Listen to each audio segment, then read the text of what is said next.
I've done the same thing with a grandmother who sat right there where you're sitting, and you know, reading her Bible and singing, you know, to some of the different hymns and songs that I had on the CD that were playing softly. And then when I came over to sit down by her, she just asked me why.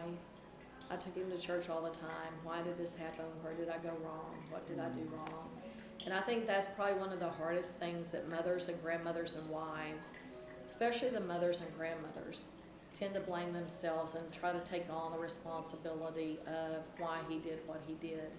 And they try to blame themselves rather than acknowledging that he was an adult for the most part, most of them, and he made a conscious decision. He made a choice, a bad choice, but he made a choice. And in some of the cases, he made a choice over and over when he killed multiple people.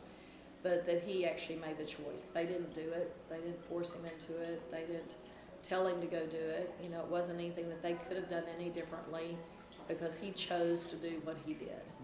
And so trying to reassure them that they as a mother, as a grandmother, did not do anything wrong is a big part of what I see as a part of my ministry, is trying to help them understand and just share God's love with them and assurances that, you know, it wasn't them, you know, that did it.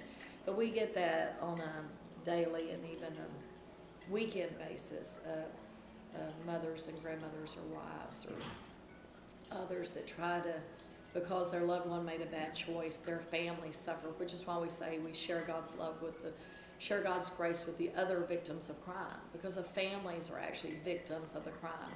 They may not have been murdered or their home murdered or whatever happened, but they're victims because of the way society treats them. And so because of that, the children will suffer. You know, from now on, we've had wives and mothers who've lost their jobs because they had a son or a husband who was incarcerated.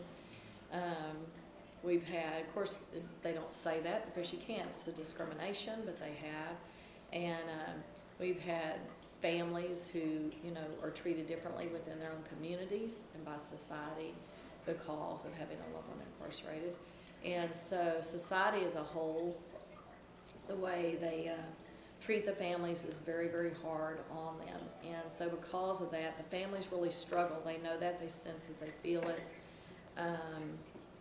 And so when that happens, then they have a really hard time trying to feel respected, or to feel like they can even have a life, or these children to feel like they can have a normal life, whatever normal is.